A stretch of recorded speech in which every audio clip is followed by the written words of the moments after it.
warahmatullahi wabarakatuh. Selamat pagi dan salam sejahtera untuk kita sekalian. Praktek kerja lapangan ini kita kalian perhatikan dengan pengertian kepada masyarakat. Ya, karena di dalam perguruan tinggi ada trilama perguruan tinggi yang harus kita lakukan sebagai dosen dan mahasiswa. Ya, yang pertama adalah pengajaran, yang kedua pengertian, dan yang ketiga penelitian. Nah, sekarang kita berharap pada kami sebagai tenaga pendidik dan sebagai aktivitas akademika, baik mahasiswa maupun dosen yang berada di Universitas Madawi. Di sawah. Nah, sawah ini membutuhkan yang namanya air. Apa sebenarnya peranan daripada irigasi pertanian ini? Irigasi daripada pengelolaan pada saat pertumbuhan. Beda kalau misalkan tanaman-tanaman lain, tanaman-tanaman hortikultura yang lain, atau tanaman-tanaman perkebunan. Ini kan satu permasalahan juga dengan luas daya irigasi London. Saya punya data ya ini kalau tidak salah seluas 1.300 hektar ya. Iya. Apa kamu sudah ada penambahan luas sawah? Kalau data yang saya miliki itu adalah 1.300 hektar di tahun yang jelas ini ada di atas 1.000 ya, di atas 1.000. Kalau Tendelalos itu ada 1.650 hektar, lebih luas Tendelalos ya. Kemudian yang kedua adalah yang irigasi London yang di tempat kita melakukan sosialisasi. Ini juga masalah juga ini kalau bapak petani. Jadi sistem pembagian dan tata kelola air di Tendelalos, bapak ibu saya sampaikan di tempat saya dulu berkonsentrasi bekerja. Permasalahan pembagian dan tata kelola air irigasi ini menjadi polemik di antara pengurus P3A. Bapak moderator. Assalamualaikum warahmatullahi wabarakatuh. Dan selamat siang. Semoga Allah Subhanahu wa taala, Tuhan yang Maha Esa, senantiasa melindungi kita dalam segala aktivitas kehidupan kita. Amin ya rabbal alamin. Tadi bercerita air, masalah-masalah di air. Sekarang kita bercerita pemanfaatan berbagai macam limbah agar supaya tidak menjadi masalah. Termasuk di air tadi banyak masalah tentang limbah, penumpukan sampah rumah tangga, penumpukan sampah industri, itu banyak dijadikan masalah sekarang.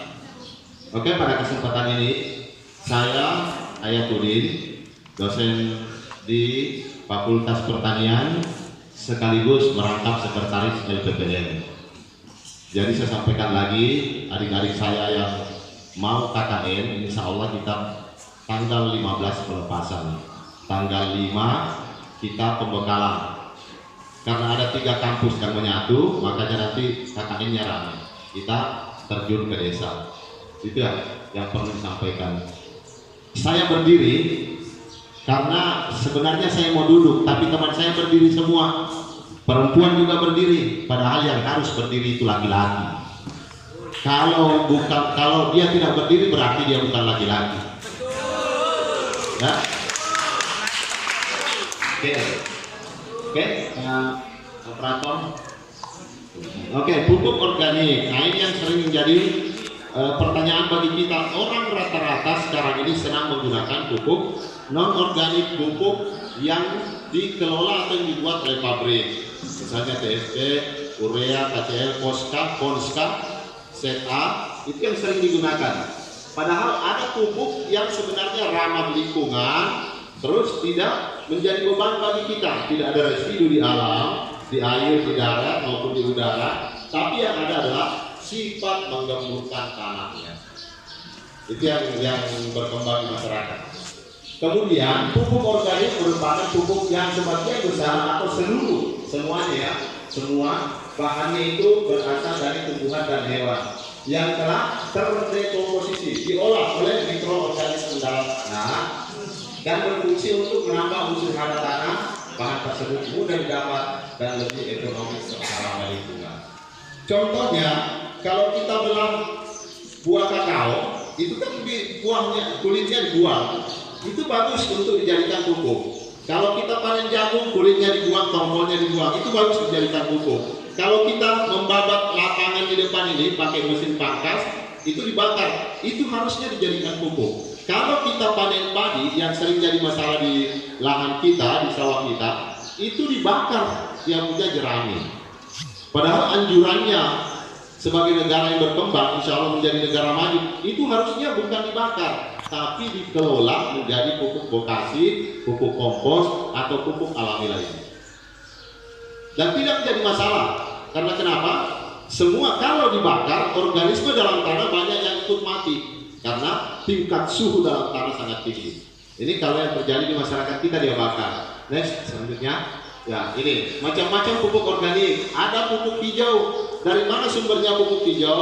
Pupuk hijau itu berasal dari sampah-sampah tanaman yang kita kelola. Misalnya kita memangkas coklat, memangkas mangga, memangkas apa saja, itu daunnya kita kumpul, kita bakar.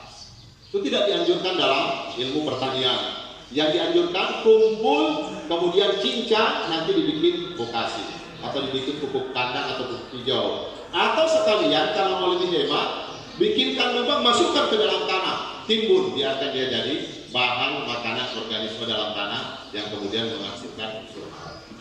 Tuh, yang berkembang. Kemudian ada pupuk kandang, kotoran sapi. Daripada sapi kita berkeliaran jadi beban di masyarakat, untung di sini tidak ada. Kalau di bagian Salukia, Bambapula, maaf ke depan, kata kampungnya di sana. Itu yang jadi ranjau di tengah jalan bukan ranjau peperangan Israel Palestina, tapi yang jadi ranjau tai sapi yang bulannya selebar piring. Kalau kita jalan kena motor diinjak, percikannya sampai di rumah biar celana panjang bawa semua, bau tai sapi. Ini jadi masalah dan ini terjadi, mudah-mudahan di sini tidak ada, hanya di daerah lain. Kemudian kencing sapi, urinnya itu, tetesan kencingnya itu kan luar biasa baunya, jarak 10 meter masih tercium. Daripada jadi sampah, jadi pencemaran lingkungan, kumpul urinnya, makanya sapi itu dikandangkan. Ternak itu yang dikatakan ternak yang dikandangkan. Kalau dia diliarkan itu bukan ternak, tapi binatang liar. Sebenarnya wajib itu kita dapat, kita sikat bawa ke polsek.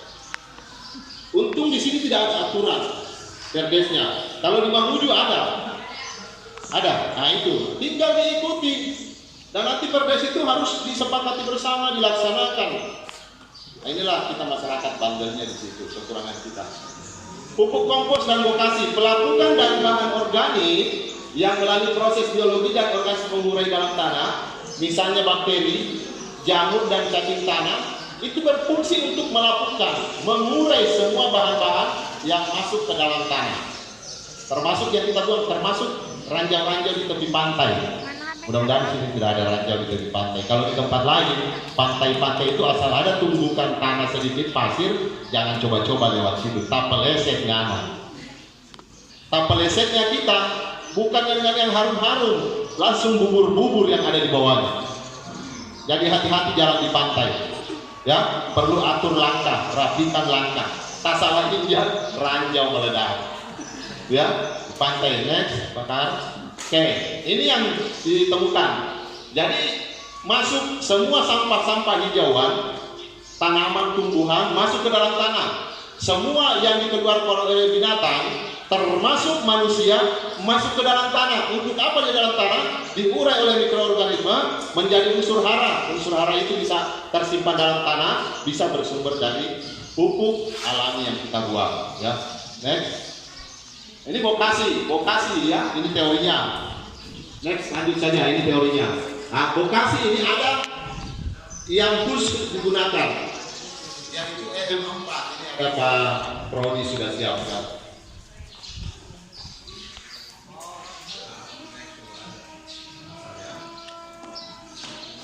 Tapi sebentar.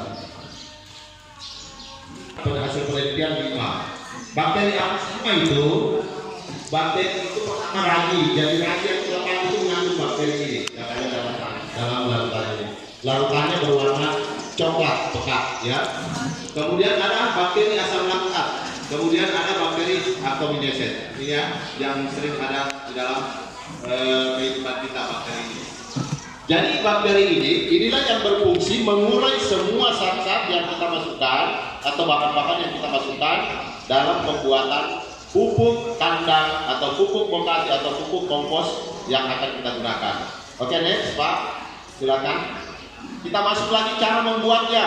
Nah ini, jadi gampang saja, tidak perlu pakai uang kalau mau buat bokasi atau buat pupuk kompos atau pupuk kandang ya. Jadi kumpulkan semua bahan limbah. Nah ini limbah jadi masalah tadi. Kalau di irigasi yang sering muncul itu limbah atau yang disebut dengan eceng gondok ya, talas dan lain sebagainya. Itu bisa dijadikan pupuk bokasi. Kemudian limbah di sekitar lingkungan kita juga ada, limbah-limbah pertanian, termasuk limbah rumah tangga, sisa-sisa makanan, itu semua bisa dijadikan bahan utama pupuk bokasi. Limbah ternak, kenapa harus ada dedak? Ini tidak menjadi persyaratan, bisa kita ganti dengan tai gradasi.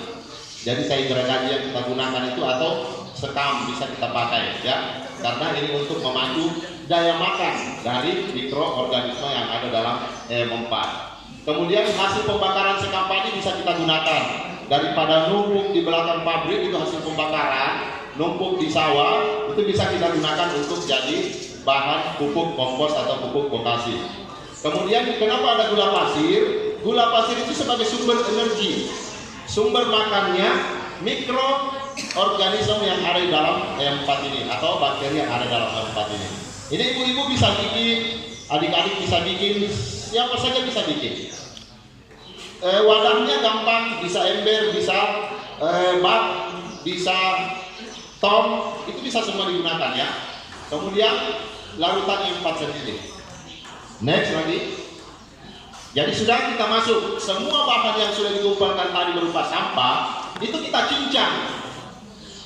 Kalau kita gunakan sabun kelapa kita cincang. Kalau kita gunakan batang pisang yang melimpah di kebun-kebun cuma ditebang dan membusuk, kita cincang semua. Setelah dicincang bahan ini dimasukkan ke dalam tong atau lubang sampah ya. Kemudian siapkan ember yang berisi air lalu masukkan larutan yang 4. Perbandingannya ya, ini larutan ini 1 tutup berbanding dengan 4 atau 5 liter air ya. Kemudian gula 1 sendok sekitar 5 gram, gula 1 sendok. Kemudian bahan yang sudah ada dalam lubang atau tong tadi ditambahkan dengan dedak, dicampur. Kalau ada tai sapi, kotoran ayam, kotoran walet yang mulai banyak sekarang, terus kotoran merpati, kotoran manusia, boleh kalau tidak gigit, masukkan. Mohon maaf yang makan, masukkan ke dalam ember, masukkan ke dalam tong, lalu tutup tong itu, dijarum dulu ya, dicampur aduk sampai merata, semua membaur, sudah tidak nampak lagi dedaunan, sudah membaur jadi satu, lalu tutup tong atau tutup itu tanah dengan bahan yang tidak tembus air, misalnya terpal atau plastik. Kemudian simpan selama 14 hari. Tapi setiap harinya harus selalu dibuka tutupnya supaya tidak terjadi panas yang tinggi. Selalu digaruk. Jadi setiap hari digaruk, misalnya pagi digaruk, tutup lagi, masukkan lagi, tutup lagi. Selama 14 hari itu dilakukan terus. Kalau sudah tidak berbau busuk, maka pupuk kompos atau bokasi siap digunakan. Mau digunakan di pot, mau digunakan di sawah, mau digunakan di kebun, boleh.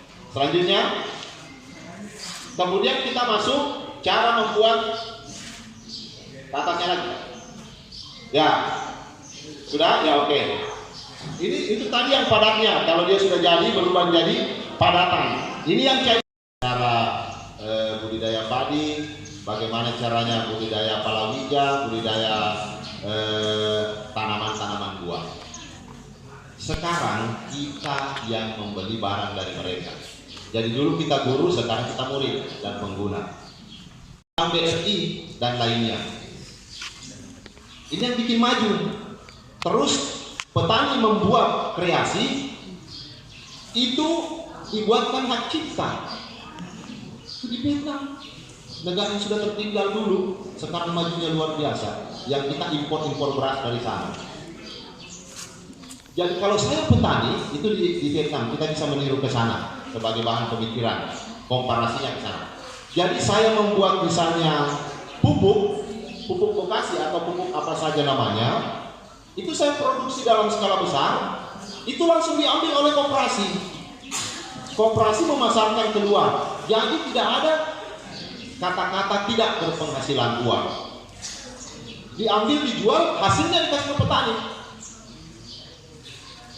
Kalau kita di Indonesia kekurangannya kita buat tidak laku-laku. Itulah yang membuat malas petani untuk membuat pupuk, membuat pakan dan lain-lainnya.